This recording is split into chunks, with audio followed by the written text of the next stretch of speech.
नमस्कार, मी सौ अवंतिका हेमंत कदम.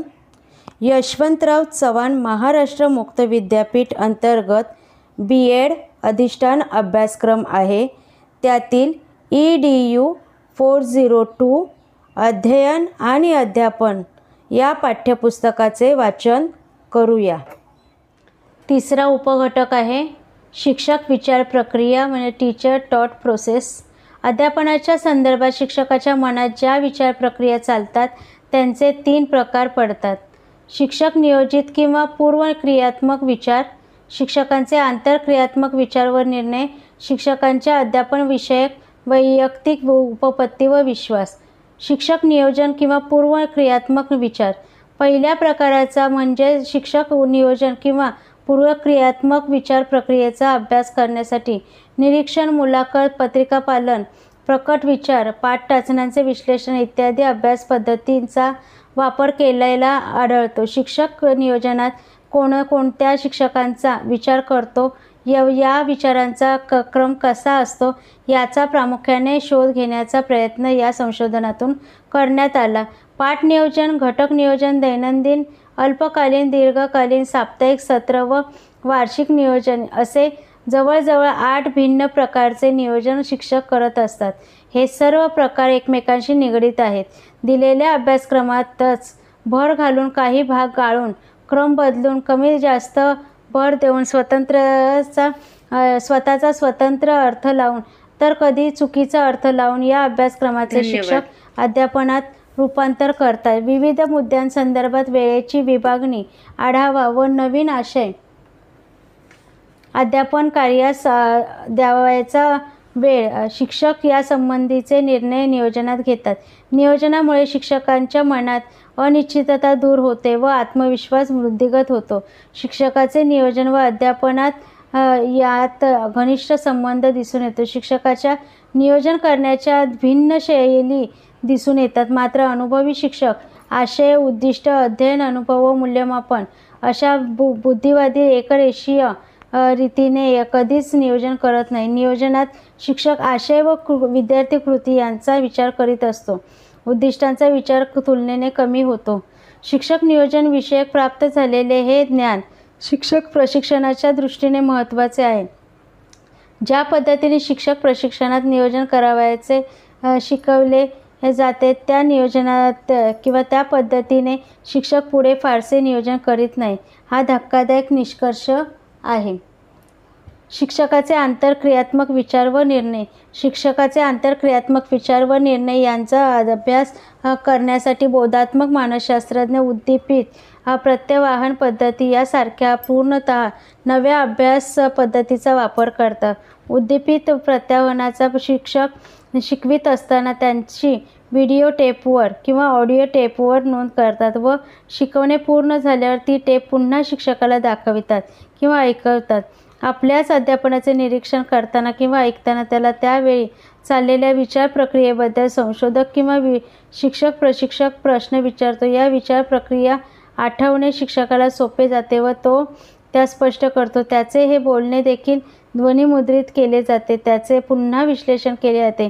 अध्यापन करताना शिक्षक प्रामुख्याने विद्यार्थ्यांचा अधिक 45% विचार करतात. त्यानंतर क्रम लागतो अध्यापन पद्धती आणि कौशल्य यांचा 30 ते 35%, आशयाचा 10% तर उद्दिष्टांचा सर्वात कमी म्हणजे 5 ते 6% विचार शिक्षकांकडून केला जातो. अध्यापन चालू असताना स्वतःच्या व विद्यार्थी वर्तनाबद्दल शिक्षकाला अनेक निर्णय घ्यावे लागतात. या निर्णयांना आंतरक्रियात्मक निर्णय असे म्हणता येते. सर्वसाधारणपणे प्रत्येक 2 मिनिटांमध्ये एक आंतरक्रिया निर्णय शिक्षक घेत असतात. शिक्षकांचे हे आंतरक्रियात्मक निर्णय प्रामुख्याने विद्यार्थी वर्तन, विद्यार्थी प्रतिसाद किंवा विद्यार्थी निवड याविषयीचे असतात. त्यांचे प्रमाण साधारणतः 45 ते 50% इतके असते. मात्र आंतरक्रियात्मक निर्णयाला अन्यही अनेक घटक कारणीभूत होतात. परिणामकारक शिक्षकांची वर्गातील आंतरक्रियात्मक निर्णय कृतींची गतिमानता अधिक असते.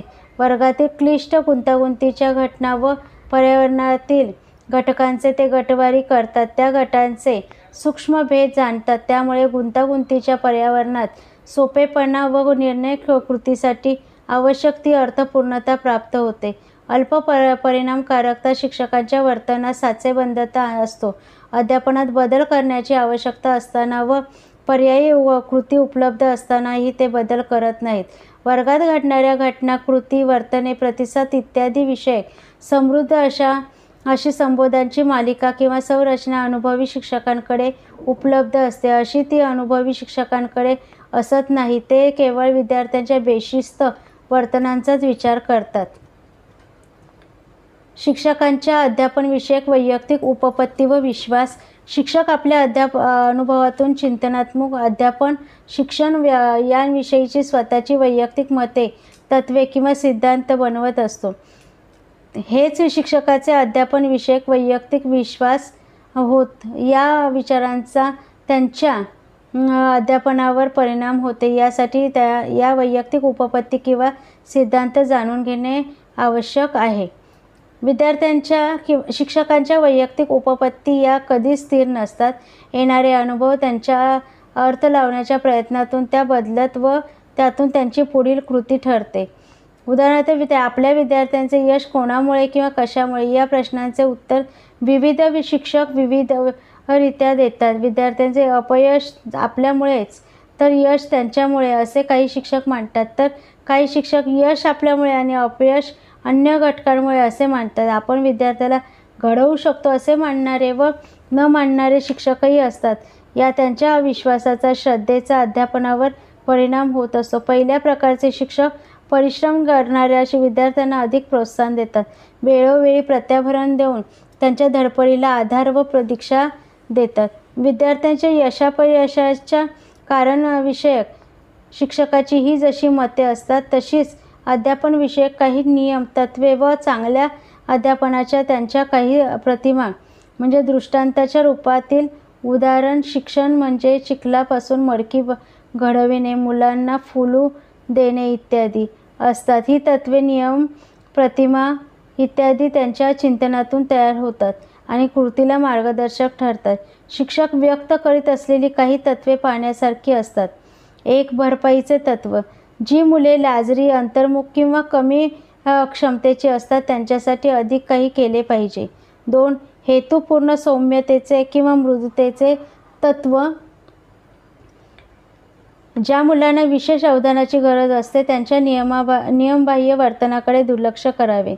3. प्रभावशक्तीतील सहभागाचे तत्त्व. विद्यार्थ्यांवर प्रभाव पाडणाऱ्या अनौपचारिक विद्यार्थी गटाच्या प्रभावशक्तीचा उपयोग करून घ्यावा. 4. प्रगती चाचणी तत्त्व. विद्यार्थ्यांच्या प्रगतीची सातत्याने नियमित चाचणी घ्यावी. 5. भावना निरोधनाचे किंवा संयमाचे तत्त्व. अध्यापनात शिक्षकांनी हेतुतः स्वतःच्या भावनांना आवर घालून त्यांची अभिव्यक्ती टाळावी. 6. शिक्षक विश्वसनीयतेचे तत्त्व. वर्गात विधायक, होकारात्मक वातावरण व विद्यार्थ्यांशी चांगले संबंध प्रस्थापित करण्याचा प्रामाणिक प्रयत्न करणारा अशी स्वतःची प्रतिमा निर्माण करावी. 7. स्वयंशोधक दृश्यांकनाचे तत्त्व. अध्यापन काळातील आपले वर्तन व त्यांचा परिणाम यांची शिक्षकाने सातत्य जाण ठेवावी. 8. बोधात्मक अनुबंधाचे तत्त्व. विद्यार्थ्यांच्या पूर्वज्ञान व पूर्वानुभवाशी शिक्षकांनी नवीन ज्ञानाची सांगड घालावी. समापनाचे तत्त्व. पाठाशी शेवटी आढावा सारांश सांगावा. 10. समान वागणुकीचे तत्त्व.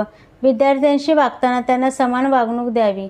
या तत्त्वातील काही तत्त्वे ही परिचित व प्रशिक्षणातून शिकवली जात असली तरी या तत्त्वांच्या त्या शिक्षकांना वैयक्तिक अर्थपूर्णता जाणवलेली असते. त्यावर त्यांचा दृढ विश्वास असतो. अशा वैयक्तिक दृढ विश्वासामुळे कोणताही नवीन अभ्यासक्रम किंवा नवकल्पनेचा विचार ते या तत्त्व व सिद्धांताद्वारे करतात. जर ती या तत्त्वांविरुद्ध असतील तर त्यांची कार्यवाही शिक्षकांकडून प्रामाणिकपणे होत नाही व नवीन अभ्यासक्रम कल्पना अपयशी ठरतात. उपघटक 4. सामाजिक मध्यस्थ प्रक्रिया. सामाजिक मध्यस्थ प्रक्रिया ही अभ्यासक्रमाची एक सुप्त व अदृश्य बाजू आहे. वर्तनवादी मानसशास्त्राच्या प्रभावाखाली संशोधन किंवा संख्यात्मक संशोधनावर भर देणारे संशोधक यांच्यापेक्षा पूर्णतः भिन्न क्षेत्रातून आलेल्या नव्या संशोधकांनी ही सुप्त किंवा अदृश्य बाजू प्रथम उजेडात आणली. या संशोधकात समाजशास्त्रज्ञ, सामाजिक भाषा वैज्ञानिक, सामाजिक मानसशास्त्रज्ञ, मानवतावादी मानसशास्त्रज्ञ व मानववंशशास्त्रज्ञ यांचा समावेश होतो.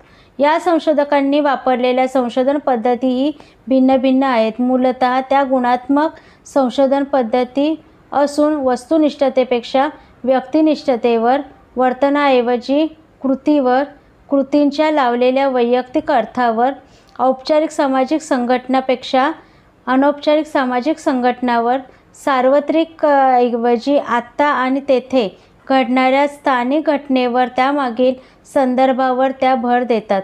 अध्यापनाकडे पाहण्याचा शिक्षक व विद्यार्थी यांचा वैयक्तिक दृष्टिकोन काय आहे असा अभ्यास करणे हे सामाजिक मध्यस्थ प्रक्रियांचे एक महत्त्वाचे क्षेत्र आहे. काही विद्यार्थी अध्यापनाकडे एक करार म्हणून पाहतात.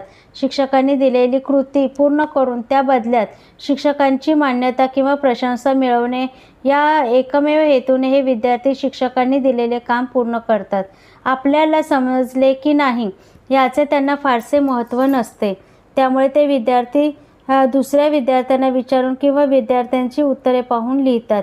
ज्यांचे विषय संपादन उच्च असते त्यांना एखादी गोष्ट समजली नाही किंवा त्यांचा गोंधळ झाला तर ते एक आव्हान म्हणून स्वीकारतात, तर कमी संपादन असलेल्या विद्यार्थ्यांना गोंधळाचे काहीच विशेष वाटत नाही. अध्यापन किंवा शिक्षण यांचे गोंधळाशी नेहमीच साहचर्य असल्याने शिक्षण म्हणजे गोंधळ असे समीकरण त्यांच्या मनात पक्के बसलेले असते. या शिक्षकांना चुणचुणीत मुले आवडतात. हे विद्यार्थ्यांना कळले की काही मुले आपण चुणचुणीत कसे दिसू किंवा बोलू यांचा विचार करतात व तसे वागतात. काही मुले हुशार असूनही त्यांना तसे हुशार दिसणे जमत नाही. शिक्षकांचे बोलणे, हावभाव, उभे राहणे, हालचाली यांचाही नेमका अर्थ विद्यार्थ्यांना कळतो. काही वेळेस तो शिक्षकांनाही माहीत नसतो. काही विशिष्ट ठिकाणी उभे राहून जर कळत नकळत शिक्षक आज्ञा देत असतील तर अन्य ठिकाणी उभे राहून दिलेली आज्ञा विद्यार्थ्यांना आज्ञा वाटत नाही. विद्यार्थ्यांना आपण शिक्षकांना अध्यापनाकडे लक्ष देतो किंवा आपल्याला त्यांचे बोलणे समजते असे भासविता येते. प्रत्यक्षात या दोन्ही क्रिया घडत नसतात व शिक्षकांची मात्र गफलत होते. विद्यार्थ्यांची काही वर्तने व कृती शिक्षकास गोंधळात टाकणारी, वैफल्य निर्माण करणारी व किंवा घाबरवणारी वाटतात. प्रत्यक्ष तशा विद्यार्थ्यांचा हेतू नसतानाही शिक्षक चुकीचा अर्थ लावतात व नव्या समस्या निर्माण करतात. पालक व घर हे बाह्य पर्यावरणाचे घटक अध्यापनाच्या अभ्यासात महत्त्वपूर्ण भूमिका बजावतात. सामाजिक मध्यस्थ प्रक्रियेवर या घटकांचा मोठा परिणाम होत असतो. घरातील बोलीभाषा व वर्गातील प्रमाणभाषा यांच्यातील बिजोडपणामुळे भाषिक अल्पसंख्याकांची मुले मोठ्या प्रमाणात अभ्यासात मागे पडतात. शिक्षक व विद्यार्थी यांच्या भिन्न संस्कृतीमुळे वापरल्या गेलेल्या भाषेचे भिन्न अर्थ लावलेले जातात. शिक्षकांच्या एकेरी उल्लेख असलेल्या काही विद्यार्थ्यांच्या दृष्टीने अनादराचा नसतो, कारण काही घरात वडिलांनाही ते एकेरी संबोधत असतात. शिक्षकास मात्र तो अनादर वाटतो. सांस्कृतिक भिन्नता बौद्धिक कार्यास आवश्यक त्या सामाजिकीकरणातून वंचिततात. शाळा व शिक्षणातून प्राप्त होणारे ज्ञान व कौशल्याची उपयोगिता व अर्थपूर्णतेची दलित पालकात नसलेली जाण या सर्वांचे परिणाम त्यांच्या पाल्यांना भोगावे लागतात. वर्गातील शिस्तीचे सामाजिक मध्यस्थ प्रक्रियेच्या दृष्टिकोनातून केले गेलेले स्पष्टीकरण खूपच वेगळे आहे.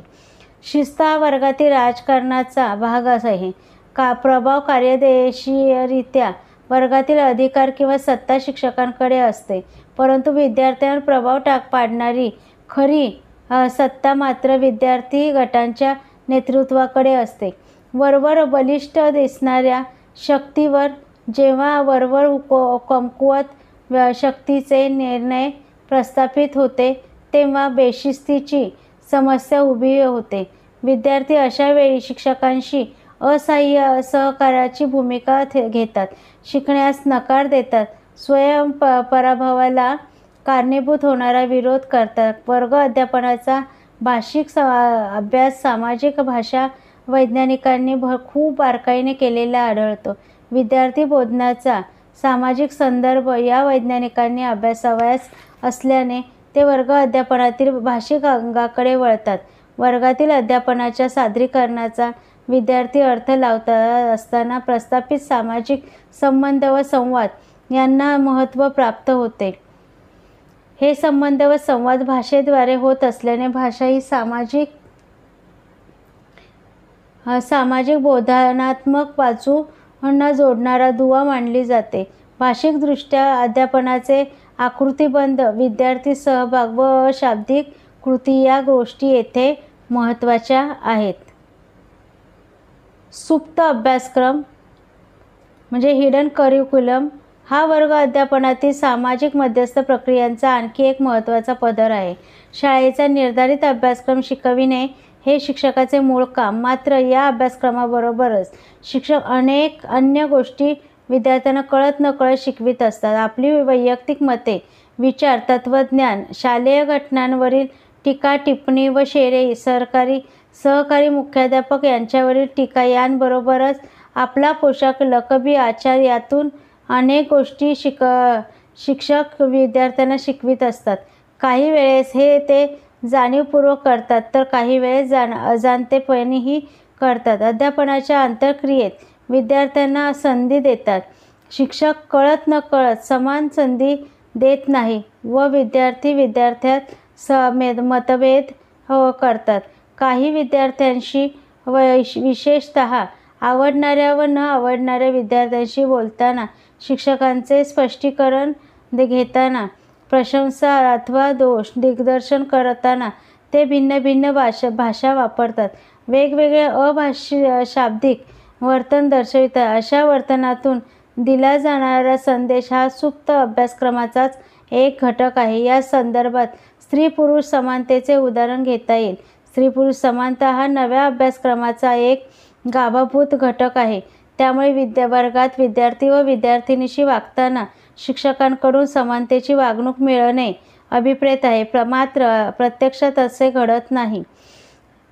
शिक्षक आपल्या वागण्यातून मुलामुलीत भेद करतात आणि त्यांच्याकडून भिन्न वर्तणुकीची अपेक्षा करतात.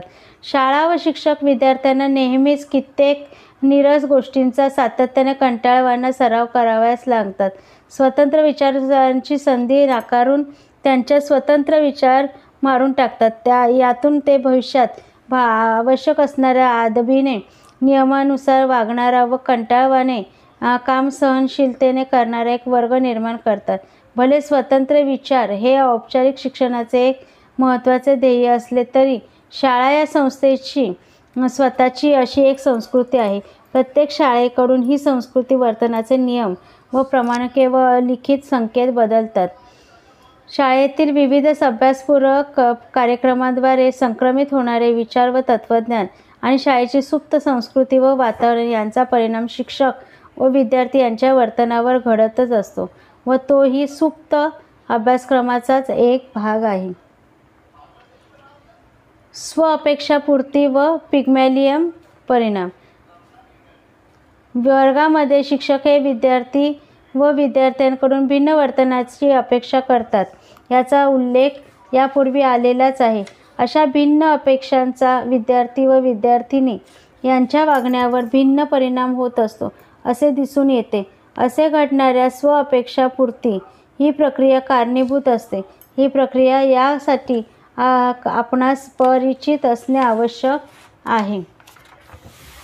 मानवी वर्तनाचा अंदाज बांधणे अवघड आहे असे आपण मानत असतो तरी थोड्याफार परिचयानंतर आपण अन्य व्यक्तींच्या काही वर्तनांचा अंदाज वर्तवू शकतो. एका विशिष्ट रीतीने व्यक्ती वागते असे पाहिल्यावर आपण तशाच प्रकारच्या वर्तनाची अपेक्षा करू लागतो व ती अपेक्षा त्या पूर्णही करतात. मनुष्य विविध भूमिका बजावत असताना देखील त्या भूमिकांनुसार आपले वर्तन करत असतो. त्यामुळे विशिष्ट भूमिकेत असलेल्या व्यक्तींकडून आपण विशिष्ट वर्तनाची अपेक्षा करतो व त्यानुसार बहुतांशी ती अपेक्षा पूर्णही होते. डॉक्टर रोगी नाते किंवा शिक्षक विद्यार्थी हे नाते अशा संदर्भात हे स्पष्ट दिसते. मुले शाळेत येतात तेव्हा ते विद्यार्थ्यांच्या भूमिकेतून वावरतात व शिक्षक त्यांच्याकडून एक परिचित व्यक्ती व विद्यार्थी ही भूमिका अशा दोन्ही दृष्टिकोनातून विशिष्ट वर्तनाची अपेक्षा व्यक्त करतात व त्यानुसार वर्तन व्यक्त करण्याची विद्यार्थ्यांची प्रवृत्ती दिसून येते. म्हणजे येथेच शिक्षकाची स्व अपेक्षापूर्ती घडते. स्व अपेक्षापूर्तीचे तत्त्व हे व्यवहारातील जीवनातील सर्वच क्षेत्रास थोड्या बहुत प्रमाणात लागू पडते.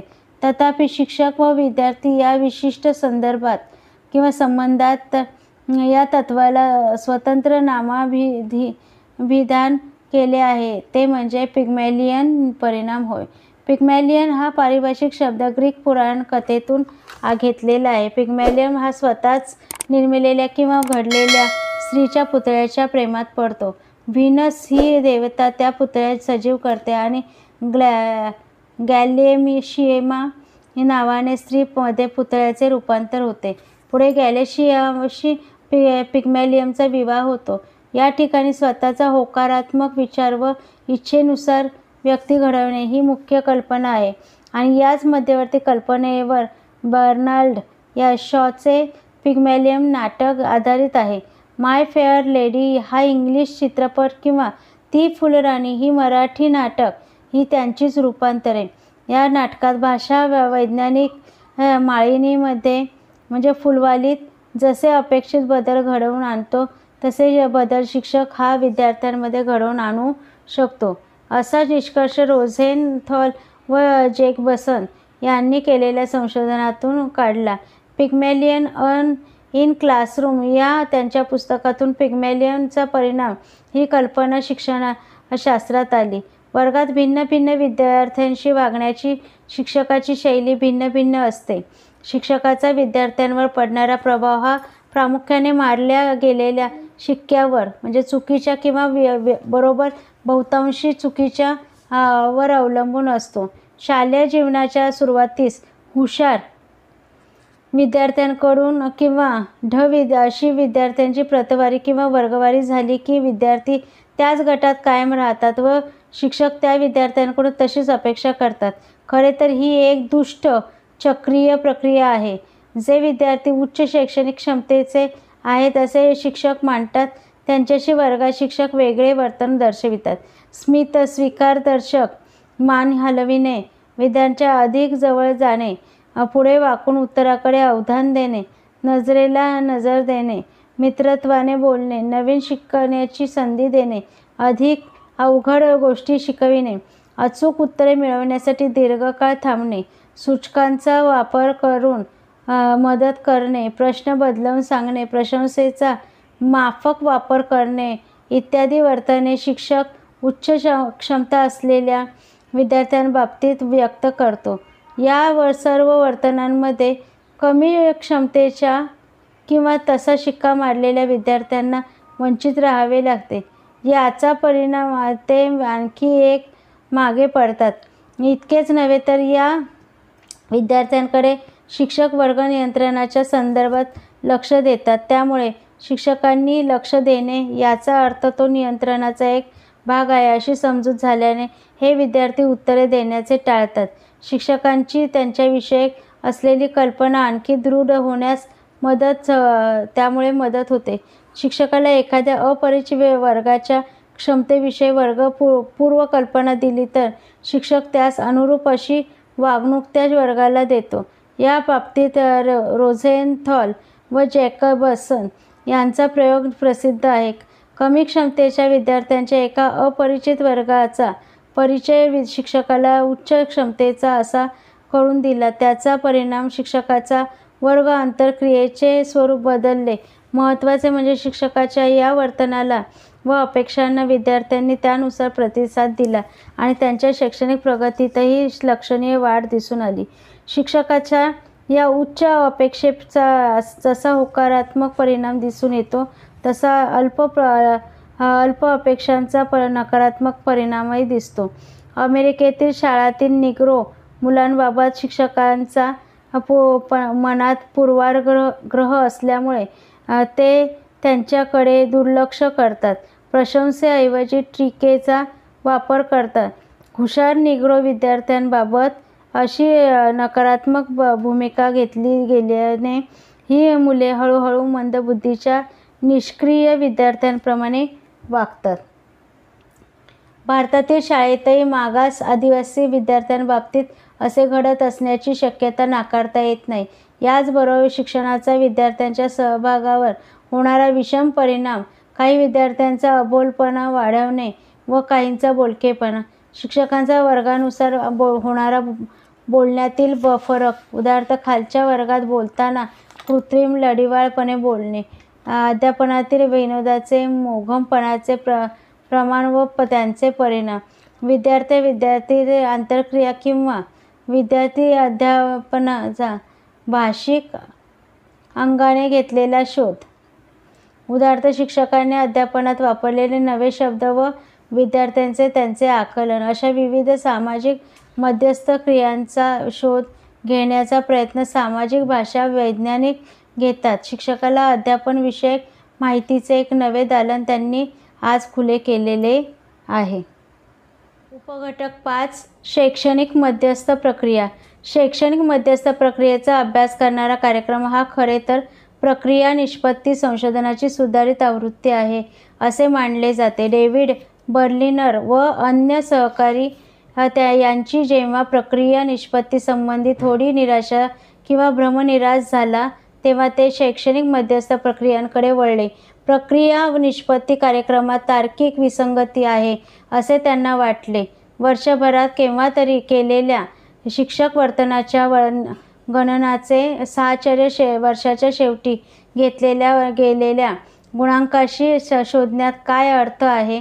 निरीक्षण करत असताना शिक्षकांनी शिकविलेला आशय आणि चाचणीतील घटकांचा आशय यांचा तसा काही संबंध तरी असतो का, असे अनेक प्रश्न त्यांनी उपस्थित केले व वर्गातील शिक्षकाचे वर्तन व विद्यार्थी संबंध यातील साहचर्य शोधणाऱ्या संशोधनास विरोध केला.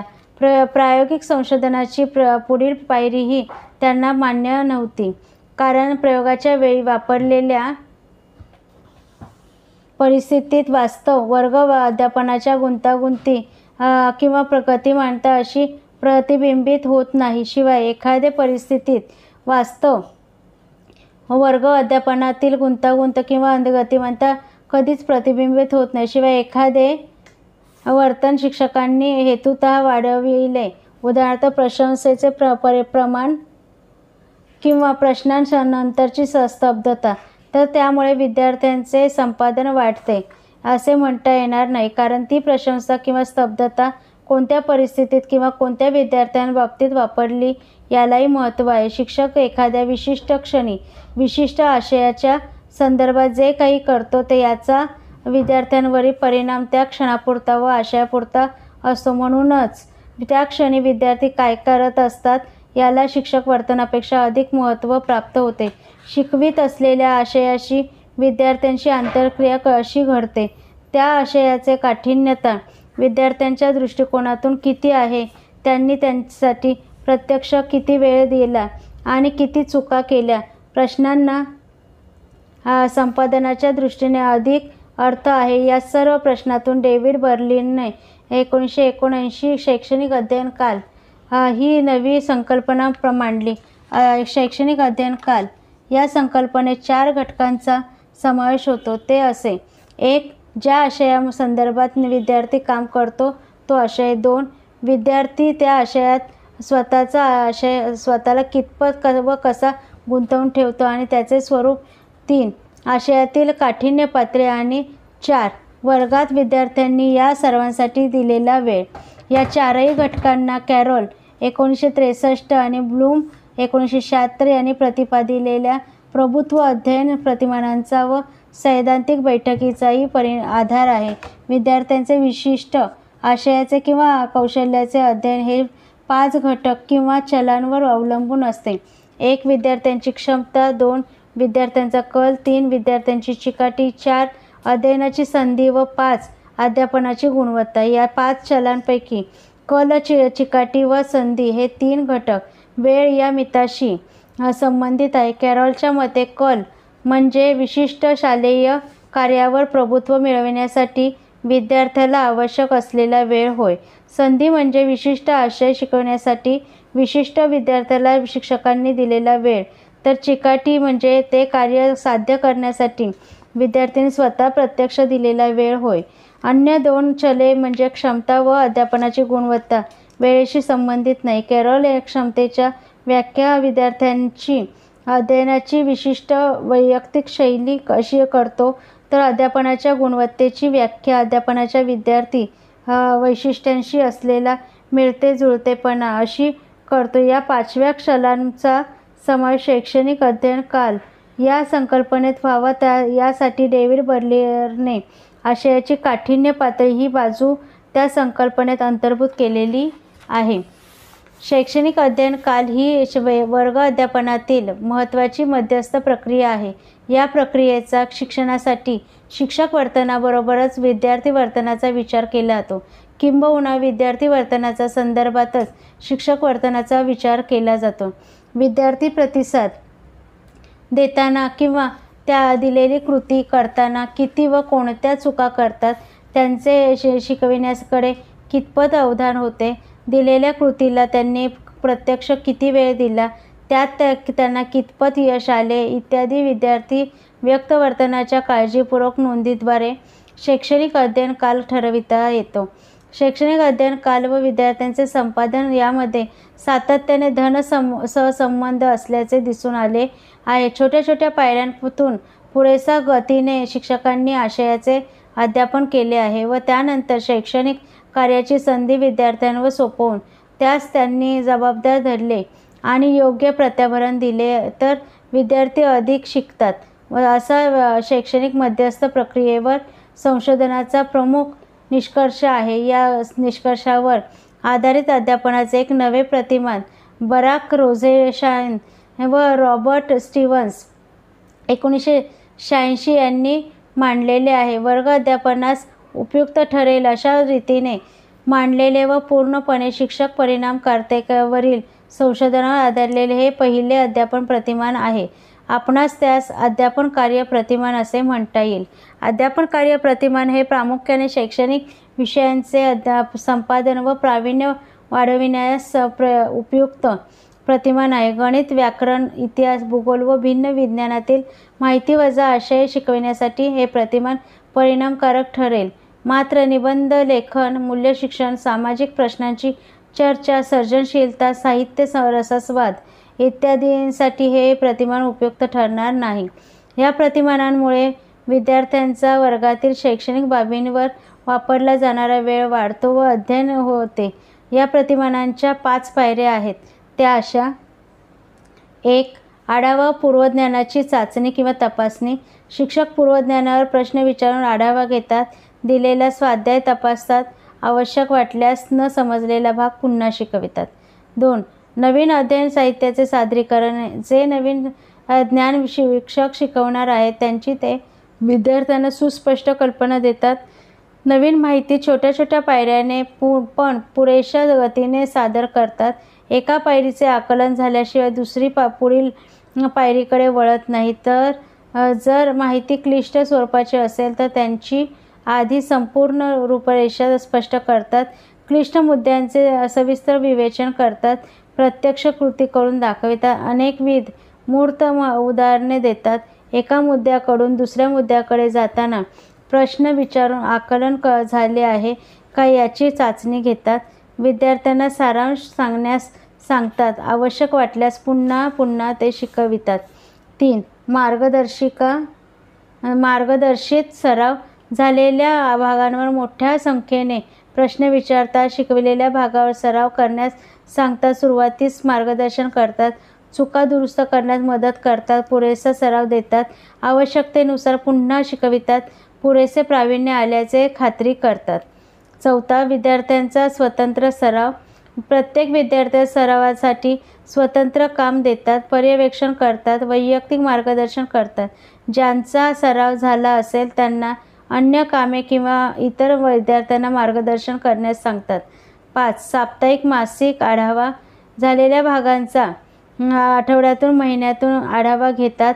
या 5ही पायऱ्यात शिक्षक देत असलेल्या प्रत्याभरणास फार महत्त्व आहे. योग्य तत्काळ व आत्मविश्वासाने दिलेल्या विद्यार्थी प्रतिसादाचा केवळ स्वीकार करतात.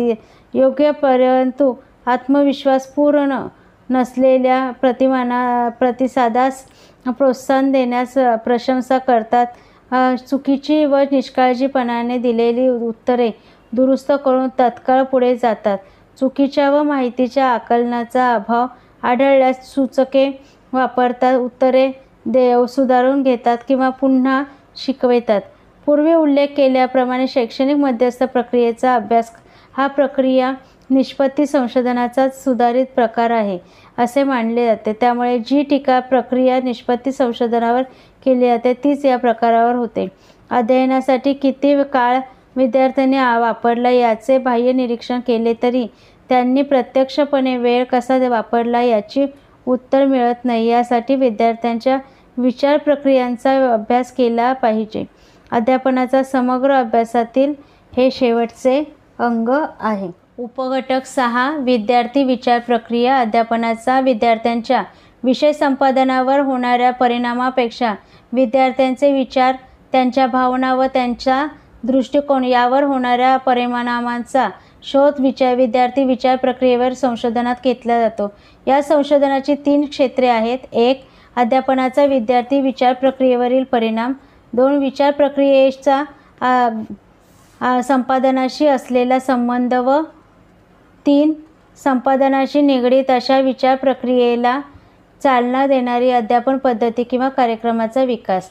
या 3 क्षेत्रांपैकी दुसरे व तिसरे क्षेत्र हे प्रयोगशालेय संशोधनाचे क्षेत्र आहे. तर पहिल्या क्षेत्राचा समावेश वर्ग अध्यापनाशी संबंधित संशोधनात होतो. वर्ग अध्यापनाचा भाग म्हणून शिक्षक अनेक कृती करतो. उदाहरणार्थ शब्द विचारणे, प्रशंसा करणे, त्याचबरोबर आढावा घेणे, उदाहरणे देणे, तुलना करणे, आकृत्या काढणे किंवा पूर्वज्ञानाशी सांगड घालणे. या कृतीमुळे नेमक्या कोणत्या विद्यार्थी विचार प्रक्रियांना चालना मिळते किंवा विद्यार्थी त्यांचा अर्थ कसा लावतात असे प्रश्न उभे राहतात. या अभ्यासातून महत्त्वाची गोष्ट स्पष्ट झाली ती अशी की वेगवेगळ्या गुणवैशिष्ट्यांच्या विद्यार्थ्यांच्या बाबतीत एकाच शिक्षक कृतीचे भिन्न परिणाम घडतात किंवा एकाच शिक्षक कृतीचे विद्यार्थी भिन्न अर्थ लावतात. या प्रक्रियेत जी विद्यार्थी वैशिष्ट्ये महत्त्वाची भूमिका बजावतात त्यात शैक्षणिक स्वयंसंबोध, यशाविषयीच्या अपेक्षा, यशाचे श्रेय प्रधानत्व, बौद्धिक क्षमता व बोधात्मक विचारशैली, अध्ययन कार्यनीती, नियंत्रण केंद्र इत्यादींचा समावेश होतो. शिवाय विद्यार्थ्यांचे शाळेविषयीचे शिक्षकांना केलेल्या भेदभावाचे, भिन्न अपेक्षांचे व शिक्षकांचे हेतूचे अवबोध यातून त्यांच्या मनात स्वतःच्या क्षमतेविषयी भिन्न कल्पना निर्माण होतात. शिक्षकांनी प्रशंसा केली तर कमी क्षमतेच्या विद्यार्थ्यांबाबतीत ती प्रबलनाचे कार्य करते, तर उच्च क्षमतेच्या विद्यार्थ्यांबाबतीत ती केवळ प्रत्याभरणाचे कार्य करते. समजा शिक्षकांनी पुन्हा प्रश्न विचारला आणि काही विद्यार्थ्यांचे अवधान नसेल तर हे विद्यार्थी त्या प्रश्नावर कोणतीच प्रक्रिया किंवा मानसिक प्रक्रिया करणार नाहीत. काही विद्यार्थ्यांचे अवधान असेल तर पण त्यांना त्या प्रश्नाचा नेमका अर्थ समजणार नाही. त्यामुळे काय उत्तर अपेक्षित आहे हे त्यांना ठरवता येणार नाही. ते चुकीच्या रीतीने पुढील प्रक्रिया करतील. काही विद्यार्थ्यांनी प्रश्नाचे नेमके आकलन होईल परंतु अपेक्षित उत्तरासाठी आवश्यक त्या माहितीचा अभाव त्यांच्याकडे असेल. तर शेवटच्या प्रकारात विद्यार्थ्यांचे अवधान असेल, अर्थ समजला असेल आणि उत्तर देण्यासाठी आवश्यक ती माहिती स्मृतीत उपलब्ध असेल, पण प्रयत्न करण्यासाठी आवश्यक ती प्रेरणा नसेल तर ते योग्य उत्तर देणार नाहीत.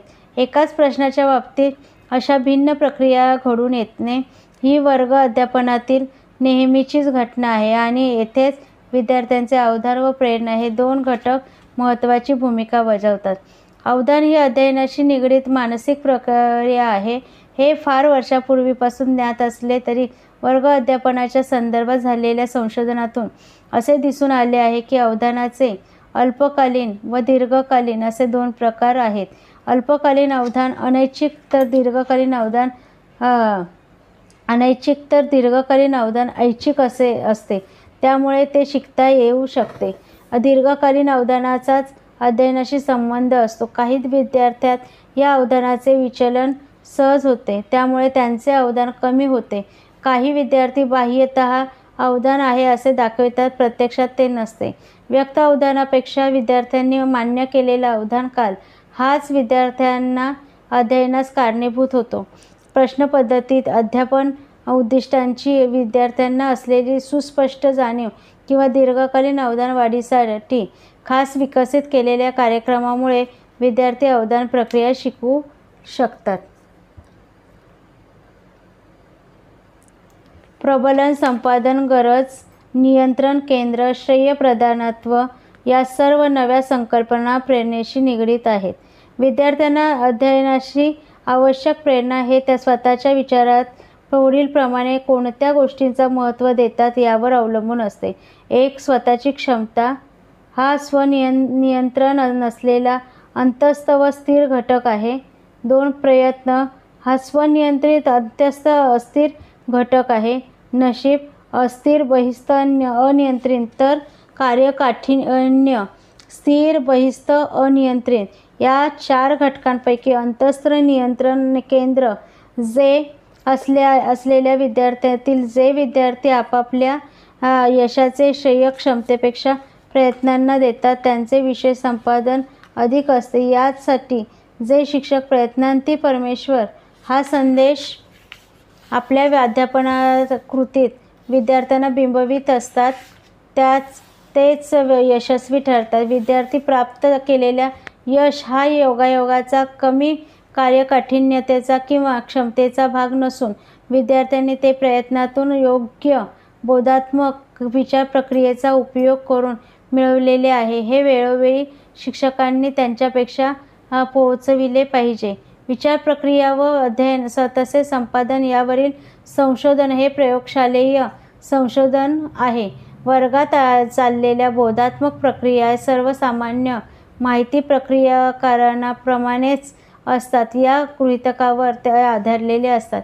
माहिती प्रक्रिया करणाची मानवी प्रणाली ही 4 भागांवर बनवलेली असते असे येथे मांडलेले आहेत. ते भाग असे: 1. ज्ञानेंद्रिय, 2. स्मृती, 3. मध्यवर्ती प्रक्रियाकरण प्रणाली व 4. प्रतिसाद प्रणाली. ज्ञानेंद्रियाकडून बाहेरील चेतकांचे मज्जासंस्थीय संदेशात रूपांतर केले जाते. हा संदेश सेकंदांचा काही अंश इतका काळ टिकू शकतो. त्या काळात या संदेशाची स्मृती प्रणालीकडे मार्गक्रमण होते. स्मृती प्रणालीचे 2 घटक आहेत: अल्पकालीन स्मृती व दीर्घकालीन स्मृती. अल्पकालीन स्मृतीत माहिती ही 10 ते 15 सेकंद इतक्या काळापर्यंत राहू शकते. शिवाय या स्मृतीची माहिती धारण करण्याची क्षमता मर्यादित असते. एका वेळी ही स्मृती 3 ते 8 माहितीचे घटक धारण करते. या माहितीवर प्रक्रिया व दीर्घकालीन स्मृती पाठविली नाही तर ती माहिती कायमची नष्ट होते. मात्र जर दीर्घकालीन स्मृतीत ही माहिती अल्पकालीन स्मृतीत आली असेल तर ती नष्ट झाल्याचे फारसे नुकसान होत नाही. दीर्घकालीन स्मृतीत मोठ्या प्रमाणात व कायम स्वरूपात माहिती साठवून ठेवली जाते. ही माहिती अत्यंत सुसंघटितरित्या साठवलेली असते. ती जातिका किंवा वृक्षाकृतीच्या स्वरूपात असते. संबोध, सामान्य कृती विधाने किंवा रचनापट या 3 प्रकारात आपली माहिती धारण केली जाते. सामान्यीकृत विधाने ही 2 किंवा अधिक संबोधातील परस्पर संबंध दर्शवितात, तर रचनापट हा एखादी क्रिया किंवा घटना यांचे वर्णन करणारा सुसंघटित व असामान्यीकृत विधानांचा संग्रह होय. एखादी कृती कशी करावयाची याच्या 2 पायऱ्या दर्शविणारे नियोजन किंवा कथा हा साहित्य प्रकाराचे रसग्रहण ही रचनापटाची उदाहरणे आहेत. मध्यवर्ती प्रक्रिया प्रणाली स्मृती प्रणालीतून प्राप्त झालेली माहिती विविध प्रक्रिया केल्या जातात. या प्रक्रियेत केंद्रस्थानीकरण, चिन्हांकीकरण किंवा संकेतीकरण, सामान्यीकरण व गठन, तालीम, शोधक, दृश्यांकन या 5 क्रियांचा समावेश होतो. केंद्रस्थानीकरण म्हणजे दीर्घकालीन स्मृतीतील काही माहितीवर लक्ष केंद्रित करणे. त्यामुळे ती माहिती किंवा संबोध यांच्या आणि त्यांच्याशी जोडलेले अन्य संबोध व माहिती क्रियाशील बनते व अल्पकालीन स्मृतीत येते. ज्ञानेंद्रियाकडून येणाऱ्या माहितीचे अल्पकालीन स्मृतीमध्ये केलेले चिन्हांकीकरण किंवा संकेतीकरण तसेच अल्पकालीन स्मृतीतील माहितीचे दीर्घकालीन स्मृतीत संक्रमण होताना केलेले पुनर्चिन्हांकीकरण किंवा पुनर्संकेतीकरण या प्रक्रिया चिन्हांकीकरणामध्ये किंवा संकेतीकरणात मोडतात. पर्यावरणातून येणारी माहिती विविधतापूर्ण व अमाप असल्याने ती संग्रहित करण्यापूर्वी त्यांचे वर्गीकरण करावे लागते. संबोध निर्मितीने हे काही प्रमाणात शक्य होते, परंतु त्यापुढील गटवारी ही सामान्यीकृत विधानांमुळे एकापेक्षा अधिक संबोध त्यामुळे जोडले जातात व गठनामुळे शक्य होते. त्यामुळे अनेक सामान्यीकृत विधानांचे साहचर्याद्वारे गठन केले जाते. उदाहरणार्थ, विज्ञान हे अनेक सामान्यीकृत विधानांचे गठन आहे. नवीन माहितीचे दीर्घकालीन स्मृतीतील माहितीशी साहचर्य साधल्याने ती जेव्हा कायमस्वरूपात अनुबंधित होते तेव्हा त्यास परिसंकेतीकरण म्हणतात. मानसिक तालीम किंवा सराव ही दबावाने एखादी माहिती दीर्घकालीन स्मृतीत ठेवण्याची कृत्रिम प्रक्रिया आहे. घोकंपट्टी हा यातील एक प्रकार आहे. शोधक दृश्यांकन या शेवटच्या बोधात्मक प्रक्रियेत अपेक्षित माहिती, कृती, ध्येय व प्रत्यक्ष घडणारी कृती माहिती यांच्यातील फरकाचा शोध घेतला जातो. अपेक्षेप्रमाणे ते घडत असले तर पर्यायी विचार प्रक्रियेचा वापर केला जातो. या सर्व प्रकारच्या प्रक्रिया किंवा क्रिया प्रक्रियांचा परिपाक म्हणजे व्यक्तीची बाह्य कृती किंवा वर्तन होय. यालाच प्रतिसाद प्रणाली असे म्हणतात. माहिती किंवा प्रक्रिया करणाऱ्या या तात्विक अधिष्ठानावर वर्गातील बोधात्मक प्रक्रियेचा शोध घेणे व अर्थनिर्वचन करणे शक्य झाले आहे. शालेय अभ्यासक्रम म्हणजे ज्या स्वरूपात ज्ञान दीर्घकालीन स्मृतीत संग्रहित केले जाते त्या प्रकारांचा समुच्चय होय. त्यामुळे अभ्यासक्रमात संबोध, सामान्यीकृत तत्त्वे तसेच रचनापटही असतात. जणू काही अभ्यासक्रम म्हणजे तो विकसित करणाऱ्या व्यक्तीच्या दीर्घकालीन स्मृतीतील ज्ञानाचा आविष्कारच असतो. आपल्या दीर्घकालीन कृतीत त्याचा समावेश व्हावा यासाठी विद्यार्थी वर्ग अध्यापनात प्रयत्न करतात. या प्रयत्नात माहिती किंवा प्रक्रियाकरणातील काही मर्यादा व वैशिष्ट्ये यांची जाण आवश्यक ठरते. 1.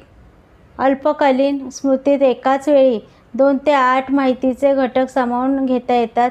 दीर्घकालीन स्मृतीतील क्रियाशील झालेली ज्ञात माहिती व नवीन शिकविलेली माहिती यांचे अल्पकालीन स्मृतीतील मोठ्या प्रमाणात असमतोल निर्माण झाला. नवीन माहिती खूप व जुनी माहिती कमी या काठिण्यता व क्लिष्टता वाढते. 2. बोधात्मक प्रक्रियेत स्वयंचलितता आणता येऊ शकते. सरावामुळे ते शक्य होते, अन्यथा तीच गोष्ट अवघड वाटते. 3. जी नवी माहिती दीर्घकालीन स्मृतीतील माहितीशी सहजगत्या जोडता येते ती अर्थपूर्ण वाटते. तसे होत नसेल तर तीच माहिती अवघड वाटते. जी माहिती अर्थपूर्ण वाटते अशा माहितीच्या सरावानेच पर्यावसान कायम स्वरूपाच्या अध्ययनात होत असते. 4. माहितीत क्रमबद्धता असेल तर गठन व साहचर्याच्या साहाय्याने क्रमाक्रमाने त्या माहितीचे अध्यापन करावे लागते, अन्यथा त्या माहितीतील अर्थपूर्णता नष्ट होते. 5. काय साध्य करायचे आहे हे विद्यार्थ्यांना नेमकेपणाने स्पष्ट असेल तर आपण जे करतो आहोत हे बरोबर किंवा योग्य करतो आहोत याचे शोधक दृश्यांकनामुळे त्यांना आकलन होऊ शकते. त्यातूनच प्रेरणा मिळू शकते. अयोग्य किंवा चुकीचे मार्ग किंवा पद्धती अवलंबल्या असतील तर त्या बदलता येऊ शकतात. 6. अध्यापनात प्रतिमानांचा केलेल्या वापरामुळे किंवा विद्यार्थ्यांना माहिती संदर्भात प्रतिमा निर्माण करण्यास सांगितल्यामुळे त्यांची स्मृती दृढ होते. 7. संदिग्ध अपरिचित शब्दांचा वापर तसेच एक सामान्यीकृत तत्त्व सांगण्यासाठी नव्या सामान्यीकृत तत्त्वांचा वापर केल्यास माहिती क्लिष्टता व काठिण्यता वाढते. 8. अध्यापनात एखादी शिक्षक कृती योग्य वेळी करणे याला महत्त्व असते. विद्यार्थ्यांच्या दृष्टीने आवश्यक नसताना एखादी कृती करणे किंवा आवश्यक नसताना ती न करणे फलदायी ठरत नाही. 9. काय साध्य करायचे याचबरोबर जे साध्य केले आहे त्याची चाचणी कशी घेतली जाणार? उदाहरणार्थ निबंध वजा प्रश्न की वस्तुनिष्ठ यानुसार विद्यार्थ्यांच्या बोधात्मक प्रक्रिया बदलतात. एकच गोष्ट साध्य करण्यासाठी विद्यार्थी भिन्न भिन्न विचार प्रक्रिया करू शकतो. 10. वेगवेगळ्या विचार प्रक्रिया कशा वापराव्यात म्हणजे कसे शिकावे हे विद्यार्थ्यांना शिकविता येऊ शकते. त्यासाठी या कौशल्यात प्रशिक्षण देणारे कार्यक्रम शिक्षकाला आखता येऊ शकतात. आतापर्यंत विद्यार्थी विचार प्रक्रियांचा माहिती प्रक्रियाकरण या संदर्भात विचार केला असता जी तत्त्वे उपलब्ध होतात ती मांडली. अध्यापक प्रत्यक्ष वर्ग अध्यापनात विशेषतः नैसर्गिक दैनंदिन अध्यापनात या तत्त्वांचा वापर करतो का? करत असेल तर कितपत आणि कसा? आपल्या अध्यापनाची परिणामकारकता वाढविण्यासाठी या संपादनाची निगडीत विद्यार्थी विचार प्रक्रियेशी शिक्षक आपल्या नियोजनात किंवा आंतरक्रियात्मक विचार व निर्णयात दखल घेतो का? घेत असल्यास त्याचे वर्गातील व्यक्त वर्तन त्यानुसार बदलते का? अशी प्रश्नांची मालिकाच उभी राहते. या प्रश्नांची उत्तरे आज तरी व आपणास उपलब्ध नाहीत, पण पुढील संशोधनामुळे ती मिळाली तरी अध्यापनावरील संशोधन परिपूर्णतेला पोहोचेल असे म्हणता येणार नाही. याचे महत्त्वाचे कारण असे की वर्गात विद्यार्थी माहितीवर कशी प्रक्रिया करतो किंवा तो कसा शिकतो की केवळ याचे ज्ञान शिक्षकाला अध्यापनाची परिणामकारकता वाढविण्यासाठी फारसे उपयुक्त ठरेल असे काही नाही, किंबहुना ते ठरतही नाही असा अलीकडील संशोधनाचा एक महत्त्वाचा निष्कर्ष आलेला आहे. असे का घडत असावे या प्रश्नाचे उत्तर शोधणाऱ्यांचे 2 मतप्रवाह आहेत. त्यांचा आपण येथे परिचय करून घेऊया. धन्यवाद.